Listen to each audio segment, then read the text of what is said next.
વિદ્યાર્થી મિત્રો નમસ્કાર। આજે આપણે ધોરણ 11 વિષય તત્વજ્ઞાનનો અભ્યાસ કરીશું। તત્વજ્ઞાનની અંદર પ્રકરણ 1 તર્કશાસ્ત્રની સમજ આપણે અગાઉની લેક્ચરની અંદર રૂપ અને દ્રવ્ય દ્વારા તર્કશાસ્ત્ર એ રૂપલક્ષી શાસ્ત્ર છે એ વિશે ચર્ચા કરી હતી। અહીં તર્કશાસ્ત્ર અને રૂપલક્ષી શાસ્ત્ર સાબિત કરવા માટે દલીલ એ વિધાનોની બનેલી છે। વિધાનોની અંદર વિષય વસ્તુ અને રૂપ અલગ વસ્તુ છે એ બાબત એરિસ્ટોટલે સમજાવી હતી અને એ જ બાબતને બીજા તર્કશાસ્ત્રી લાટા મેકબેથે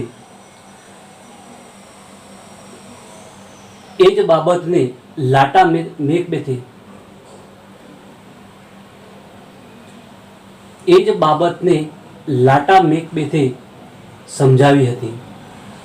અહીં તર્કશાસ્ત્રની અંદર જે દલીલો એ રૂપલક્ષી છે તે સાબિત કરવા માટે આપણે તેના પણ કેટલાક ઉદાહરણો જોયા હતા। આજે આપણે અનુમાન એ દલીલનું સ્વરૂપ છે તેના વિશે અભ્યાસ કરીશું।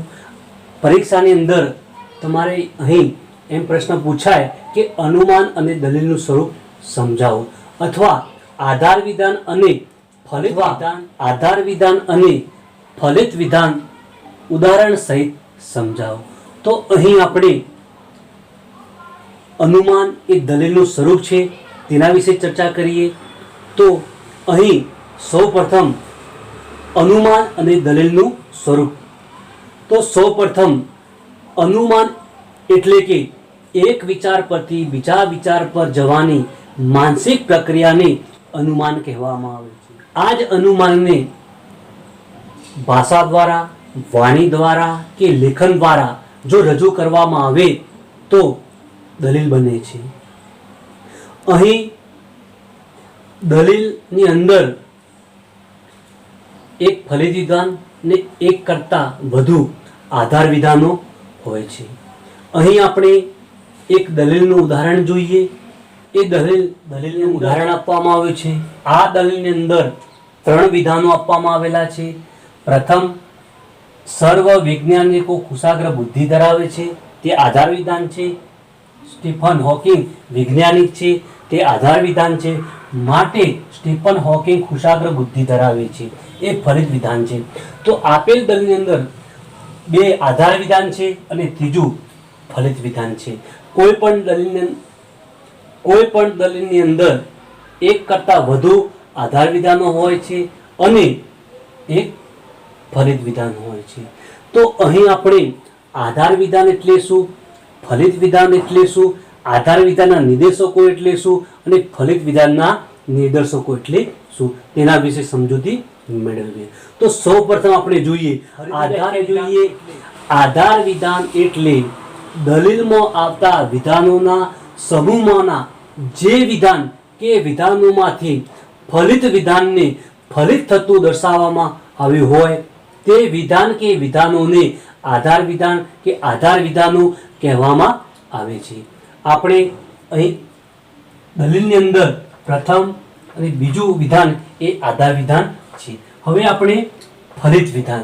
તો ફલિત વિધાન એટલે શું, તો દલીલમાં આવતા વિધાનના સમૂહમાંના જે વિધાનોને તે સમૂહના બાકીના વિધાનોમાંથી ફલિત થતું દર્શાવવામાં આવ્યું હોય તો તે વિધાનને આપણે ફલિત વિધાન કહેવામાં આવે છે।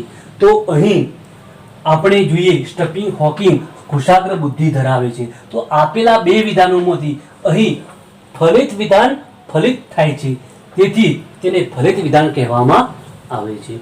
આ જ બાબતને આપણે ફલિત વિધાન એટલે કે જે વિધાનના સમર્થન માટે દલીલ રજૂ કરવામાં આવી હોય તે વિધાનને ફલિત વિધાન કહેવામાં આવે છે। ફરીથી જોઈએ, ફલિત વિધાન એટલે કે જે વિધાનના સમર્થન માટે દલીલ રજૂ કરવામાં આવી હોય તે વિધાનને આપણે ફલિત વિધાન કહેવામાં આવે છે। આધાર વિધાન, તો આધાર વિધાન એટલે શું? ફલિત વિધાનના સમર્થન માટે દલીલમાં જે વિધાન કે વિધાનો રજૂ કરવામાં આવ્યા હોય તે વિધાન કે વિધાનોને આધાર વિધાન કે આધાર વિધાનો તરીકે અહીં લખવામાં આપણે આધાર વિધાન, ફલિત વિધાન નો અર્થ જોયા બાદ તો અહીં એક બીજી બાબત છે. તો આધાર વિધાનના નિર્દેશકો એટલે શું? જે દલીલની અંદર આધાર વિધાનને ઓળખી કાઢવામાં જે શબ્દો મદદરૂપ થતા હોય અથવા ઉપયોગમાં લેવાતા હોય તેવા શબ્દોને આપણે આધાર વિધાનના નિર્દેશકો કહેવામાં આવે છે. અહીં ટૂંકો પ્રશ્ન પૂછવામાં આવે છે ઘણીવાર કે આધાર વિધાનના નિર્દેશકો એટલે શું? આપેલી દલીલની અંદર જે શબ્દોના ઉપયોગથી આપેલ વિધાનો આધાર વિધાન કે ફલિત વિધાન છે તે ઓળખી કાઢવામાં મદદરૂપ થતા હોય તેવા શબ્દોને આધાર વિધાનના નિર્દેશકો કહેવામાં આવે છે. ફરીથી આપેલ દલીલની અંદર જે શબ્દોના ઉપયોગને કારણે આધાર વિધાન નક્કી થતું હોય તેવા શબ્દોને આધાર વિધાનના નિર્દેશકો કહેવામાં આવે છે. તો એવા શબ્દો કયા છે? કોઈ પણ દલીલ આપેલી હોય એ દલીલની અંદર આધાર વિધાનના જે શબ્દો હોય જેવા કે કારણ કે, કેમ કે, એનું કારણ એ છે કે, આવા જે શબ્દો આપેલા હોય તો એ આધાર વિધાનના નિર્દેશકો કહેવામાં આવે છે. આ શબ્દો કોઈ પણ દલીલ આપેલી હોય એ દલીલની અંદર આ શબ્દો આવતા હોય અને એના પછી જે વિધાનો આવતા હોય તો એ વિધાનો એ આધાર વિધાનો હોય છે. ફરીથી કારણ કે, કેમ કે, એનું કારણ એ છે કે, આપેલી દલીલની અંદર આના પછી જે વિધાનો આવતા હોય એ આધાર વિધાનો હોય છે. તો અહીં ઘણીવાર ટૂંકો પ્રશ્ન પણ પૂછવામાં આવતો હોય છે કે આધાર વિધાનના નિર્દેશકો કયા કયા? તો કારણ કે, કેમ કે, એનું કારણ એ છે કે, આ વગેરે આધાર વિધાનોના નિર્દેશકો છે. આ જ બાબતને ધ્યાનમાં રાખી મનોયત્ન 1.3 કેટલીક દલીલો આપેલી હશે એ દલીલની અંદર કયું આધાર વિધાન છે, કયું ફલિત વિધાન છે તે નક્કી કરવાનું છે. એટલે આપણને કારણ કે, કેમ કે, એનું કારણ એ છે કે આ શબ્દો યાદ રહેવા જોઈએ. તો અહીં ફલિત વિધાન એટલે શું? આપણે અગાઉ વ્યાખ્યા જોઈ. તો ફલિત વિધાનના નિર્દેશકો એટલે શું? આપેલી દલીલની અંદર કયું વિધાન ફલિત વિધાન છે તે ઓળખી કાઢવામાં જે શબ્દો મદદરૂપ થતા હોય અથવા ઉપયોગમાં લેવાતા હોય તો તે શબ્દોને ફલિત વિધાનના નિર્દેશકો કહેવામાં આવે છે. ફરીથી વ્યાખ્યા જોઈએ. ફલિત વિધાનના નિર્દેશકો એટલે શું? જે દલીલની અંદર વિધાનો આપેલા હોય એ વિધાનનું ફલિત વિધાન કે આધાર વિધાન છે તે નક્કી કરવામાં મદદરૂપ થતા શબ્દોને આપણે ફલિત વિધાન કહેવામાં આવે છે. તો અહીં આધાર વિધાન અને ફલિત વિધાન બંનેની અંદર કયા શબ્દો હોય છે એ શબ્દોને આધારે આપણે નિર્દેશકો દ્વારા એ વિધાન આપેલું ફલિત વિધાન છે કે આધાર વિધાન તે આપણે નક્કી કરતા હોય છે. તો અહીં ફલિત વિધાન એટલે આપેલી દલીલની અંદર એવા કયા શબ્દો છે કે જે ફલિત વિધાન નક્કી કરતા હોય. તો અહીં આપણે જોઈએ તો એથી આનો અર્થ એ છે કે આના પરથી એમ સ્પષ્ટ થાય છે કે પરિણામે, તો પછી, એટલે, એટલા માટે આ વગેરે શબ્દો ફલિત વિધાનના નિર્દેશકો છે. તો આપેલી દલીલની અંદર આપણે ફલિત વિધાનના નિર્દેશકો કયા કયા છે એવો ટૂંકો પ્રશ્ન પૂછવામાં આવે તો એથી આનો અર્થ એ કે આના પરથી એમ સ્પષ્ટ થાય છે કે પરિણામે, એટલે, એટલા માટે. તો આ ફલિત વિધાનના પ્રશ્ન પૂછવામાં આવે તો આધાર વિધાનના નિર્દેશકો કયા કયા? તો કારણ કે, કેમ કે, એનું કારણ એ કે.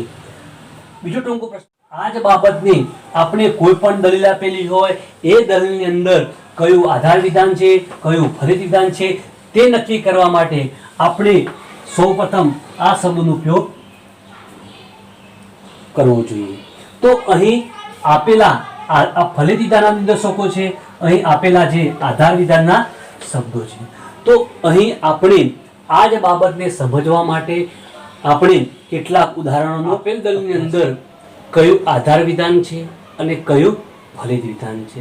આપણે કોઈ પણ દલીલ આપેલી હોય એ દલીલની અંદર આધાર વિધાન અને ફલિત વિધાન નક્કી કરવા માટેના શબ્દો યાદ રાખવા જોઈએ. તો આપેલ દલીલ જોઈએ છીએ આપણે, તો અહીં આધુનિક યુગમાં વાહનોનો બેફામ ઉપયોગ થાય છે, પરિણામે પર્યાવરણ પ્રદૂષિત થાય છે. અહીં પ્રથમ આધાર વિધાન અને અહીં બીજું આધાર વિધાન આપવામાં આવેલું છે. તો અહીં આ બે આધાર વિધાનો આપવા, એક આધાર વિધાન અને એક ફલિત વિધાન આપવામાં આવેલું છે.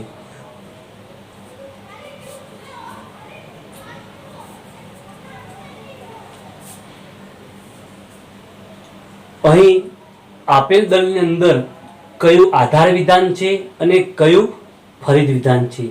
તો આપણે અહીં દલીલ જોઈએ. પ્રથમ જે આધાર વિધાન આપવામાં આવેલું છે, આધુનિક યુગમાં વાહનોનો બેફામ ઉપયોગ થાય છે, પરિણામે બીજું વિધાન પર્યાવરણ પ્રદૂષિત થાય છે. આપેલ દલીલની અંદર એ નક્કી કરવાનું છે કે બે આધાર વિધાનમાંથી કયું આધાર વિધાન છે અને કયું ફલિત વિધાન છે. તો સૌપ્રથમ આપણે એવા કયા શબ્દો છે કે જે શબ્દો આધાર વિધાનના નિર્દેશકો અને ફલિત વિધાનના નિર્દેશકો. તો સૌપ્રથમ આપણે અહીં એ શબ્દો, તો અહીં પરિણામે શબ્દ એ આધાર વિધાનનું નિર્દેશક છે કે ફલિત વિધાનનું નિર્દેશક છે. તો સૌપ્રથમ આપણે એ બાબત નક્કી કરવી જોઈએ. તો અહીં આપણે જોઈએ તો પરિણામે એ ફલિત વિધાનનો નિર્દેશક આપવામાં આવેલો છે. તો અહીં જે શબ્દ આવતો હોય એ શબ્દ પછી જે વિધાન આવતું હોય, તો અહીં આ શબ્દોમાંથી પરિણામ આવ્યું તો ફલિત વિધાન, એના પછીનું જે વિધાન એ ફલિત વિધાન કહેવાય. આ શબ્દોમાંથી પછી કોઈ વિધાન આવતું હોય તો એ આધાર વિધાન કહેવામાં આવે છે. તો અહીં આ પરિણામ પછીનું જે વિધાન આવે છે કે પર્યાવરણ પ્રદૂષિત થાય છે. પર્યાવરણ પ્રદૂષિત થાય છે એ કયું વિધાન છે? તો એ વિધાન ફલિત વિધાન છે. તો આપણે પહેલા અહીં 2 નંબર આપી અને લખી દઈએ કે પર્યાવરણ પ્રદૂષિત થાય છે. હવે બાકી કયું વિધાન? આધાર વિધાન. તો કોઈ પણ દલીલ હોય તો એ દલીલની અંદર એક અથવા એક કરતાં વધારે આધાર વિધાનો હોય છે અને માત્ર એક ફલિત વિધાન હોય છે. તો આપેલ દલીલની અંદર એક આધાર વિધાન એક ફલિત વિધાન આપવામાં આવેલું છે. તો અહીં પ્રથમ જે વિધાન આપવામાં આવેલું છે, આધુનિક યુગમાં વાહનોનો બેફામ ઉપયોગ થાય છે. તો અહીં આધાર વિધાન આધુનિક યુગમાં વાહનોનો બેફામ ઉપયોગ થાય છે, ફલિત વિધાન પર્યાવરણ પ્રદૂષિત થાય છે. અહીં પરિણામે એ ફલિત વિધાનનો નિર્દેશક છે. અહીં આપણે જે મનોયત્નની અંદર આ પ્રમાણે 10 દલીલો આપવામાં આવેલી છે. 10 દલીલોની અંદર આ પ્રમાણે આપેલી દલીલની અંદરથી કયું આધાર વિધાન છે અને કયું ફલિત વિધાન છે તે ઓળખવાનું છે. અહીં આપણે બીજું ઉદાહરણ જોઈએ. જો યોગ કરશો તો રોગ દૂર થશે. બીજું વિધાન, તમે યોગ કરો છો માટે રોગ દૂર થાય છે. આપેલી દલીલની અંદર અહીં આપણે કયું ફલિત વિધાન છે અને કયું આધાર વિધાન છે તે આ નિર્દેશકોને આધારે આપણે નક્કી કરીશું. તો આપેલી દલીલની અંદર સૌપ્રથમ આપણે માટે શબ્દ એ કયા વિધાનનો છે? તો ફલિત વિધાન નિર્દેશકો તરીકે માટેનો ઉપયોગ કરવામાં આવે છે. અહીં આ જે વિધાન માટે એ ફલિત વિધાનનો નિર્દેશક છે. તો આપેલી દલીલની અંદર પછીનું જે વિધાન આવતું હોય તો એ વિધાન કયું કહેવાય? ફલિત વિધાન કહેવાય. તો એના પછીનું વિધાન કયું? રોગ દૂર થાય છે. તો કયું વિધાન છે? ફલિત વિધાન. તો અહીં આપણે રોગ દૂર થાય છે એ ફલિત વિધાન છે. આપણને ખ્યાલ છે કોઈ પણ દલીલ આપેલી હોય તો એ દલીલની અંદર એક કે તેથી વધુ આધાર વિધાનો હોય છે અને ફલિત વિધાનની સંખ્યા કેવી હોય છે? માત્ર એક જ હોય છે. તો અહીં બાકીના જે બે વિધાનો છે એ કયા વિધાનો છે? તો આધાર વિધાનો. જો યોગ કરશો તો રોગ દૂર થશે. આ પ્રથમ આધાર વિધાન. બીજું આવે બીજો આધાર વિધાન, તમે યોગ કરો છો. તમે યોગ કરો છો. તો આ પ્રમાણે કોઈ પણ દલીલ આપવામાં આવેલી હોય તો એ દલીલને આપણે કયું આધાર વિધાન છે, કયું ફલિત વિધાન છે, આ પ્રમાણે નક્કી કરવાનું હોય છે. આપણે એક ઉદાહરણ જોઈએ. અહીં આપેલી દલીલની અંદર સૌપ્રથમ કોઈ પણ દલીલ હોય તો એ દલીલની અંદર એક કરતાં વધુ આધાર વિધાનો ને માત્ર એક ફલિત વિધાન હોય છે. તો અહીં આપેલી દલીલની અંદર 3 વિધાનો આપવામાં આવેલા છે. એ 3 વિધાનોમાં 2 આધાર વિધાનો છે અને એક ફલિત વિધાન છે. પણ અહીં કયું ફલિત વિધાન છે, કયા આધાર વિધાનો છે તે નક્કી કરવા છે. આપણે શાના આધારે નક્કી કરીશું? આધાર વિધાનના નિર્દેશકો કયા કયા અને ફલિત વિધાનના નિર્દેશકો કયા કયા. તો અહીં આપણે સૌપ્રથમ સર્વ કવિઓ કલ્પનાશીલ છે, સર્વ ચિત્રકારો કલ્પનાશીલ છે, તેથી સર્વ ચિત્રકારો કવિઓ છે. તો અહીં આ તેથી શબ્દ, તો તેથી શબ્દ એ આધાર વિધાનનો નિર્દેશક છે કે ફલિત વિધાનનો? તો આપણે જોઈએ તો તેથી શબ્દ એ કયા વિધાનનો નિર્દેશક છે? તો ફલિત વિધાનનો. ફલિત વિધાન પછી હોય તો અહીં તેથી શબ્દ પછી કયું વિધાન આવે છે? સર્વ ચિત્રકારો કવિઓ છે. તો અહીં કોઈ પણ નિર્દેશક આપેલો હોય એ નક્કી કરવાનું કે આપેલ નિર્દેશક કયા વિધાનનું છે? આધાર વિધાનના નિર્દેશકનું છે કે ફલિત વિધાનનું? એના પછીનું જે વિધાન આવતું હોય એ ફલિત વિધાન કાં તો આધાર વિધાન કહેવામાં આવે છે. તો તેથી શબ્દ કયાનો છે? તો ફલિત વિધાનનો. એના પછી કયું વિધાન આવે છે? સર્વ ચિત્રકારો કવિઓ છે. અહીં તેથી શબ્દ એ ફલિત વિધાનનો નિર્દેશક છે. એના પછીનું જે વિધાન છે સર્વ ચિત્રકારો કવિઓ છે. તો એ વિધાન કયું છે? તો ફલિત વિધાન. સર્વ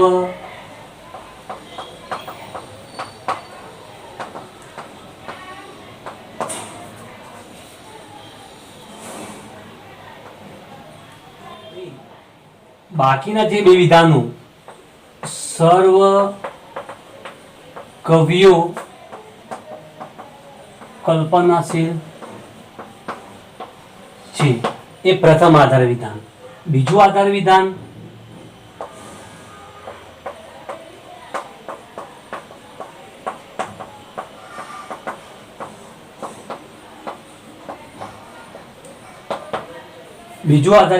સર્વ ચિત્રકારો કલ્પનાશીલ છે. તો આપેલ દલીલની અંદર અહીં 2 આધાર વિધાનો અને એક ફલિત વિધાન છે. કોઈ પણ દલીલ આપેલી હોય તો એ દલીલની અંદર એક ફલિત વિધાન અને એક કરતાં વધુ આધાર વિધાનો હોય છે. તો આપણે અહીં આ શબ્દોને આધારે નક્કી કરીએ છીએ કે કયું વિધાન આધાર વિધાન છે અને કયું વિધાન ફલિત વિધાન છે. તો આપણે અહીં ફલિત વિધાનના નિર્દેશકો એથી આનો અર્થ એ કે આના પરથી એમ કે સ્પષ્ટ થાય છે. તેથી પરિણામે, માટે, તો, પછી, એટલે આ ફલિત વિધાનના નિદર્શકો છે. તો આધાર વિધાનના નિદર્શકો કારણ કે, કેમ કે, એનું કારણ એ છે કે, આ વગેરે એ આધાર વિધાનના નિદર્શકો છે.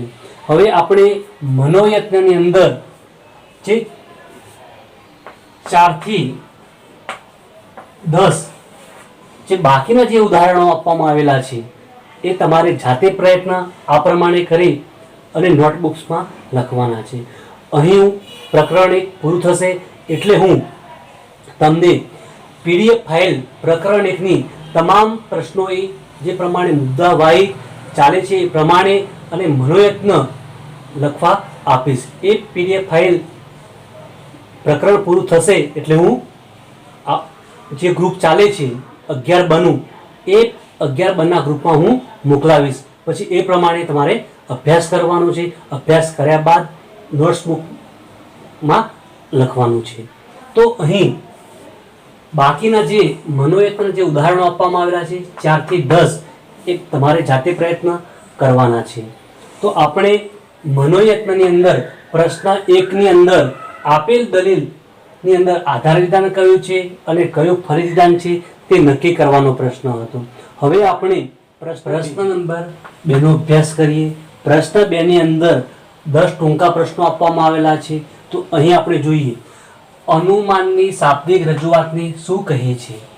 તો અહીં અનુમાનની શાબ્દિક રજૂઆતને દલીલ કહેવામાં આવે છે. દલીલમાં વિધાનો પરસ્પર કઈ રીતે સંકળાયેલા હોય છે. તો અહીં તાર્કિક રીતે વિધાનો સંકળાયેલા હોય છે. ત્રીજો પ્રશ્ન જોઈએ દલીલમાં ફલિત વિધાનની સંખ્યા કેટલી હોય છે. તો દલીલમાં ફલિત વિધાનની સંખ્યા માત્ર ને માત્ર 1 જ હોય છે.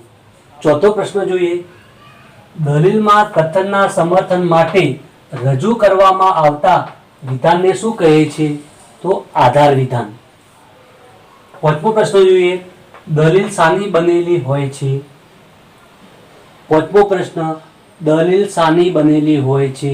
તો દલીલ એક અને ફક્ત એક જ ફલિત વિધાન અને એક કે એક કરતાં વધુ આધાર વિધાનોની દલીલ બનેલી હોય છે.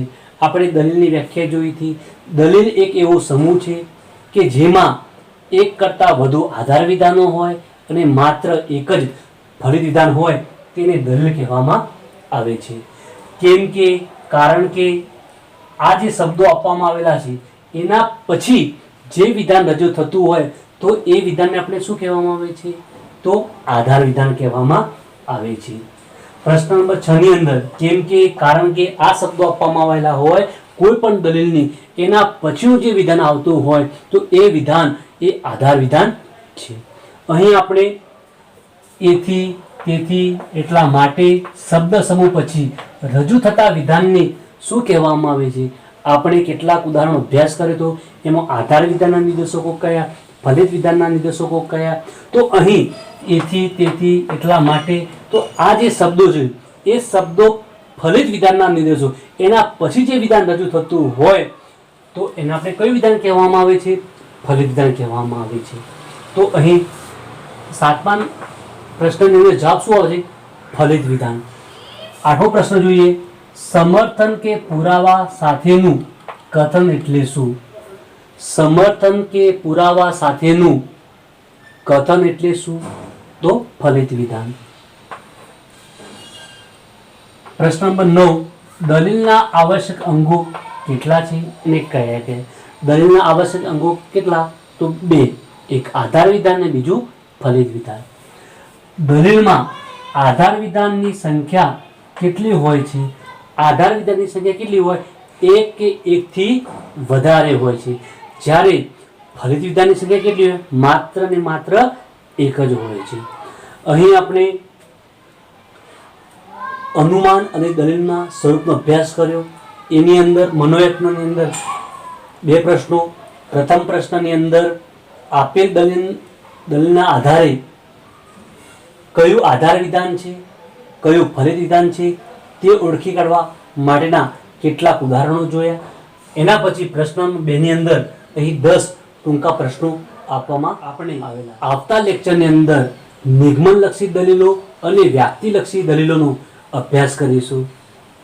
ધન્યવાદ.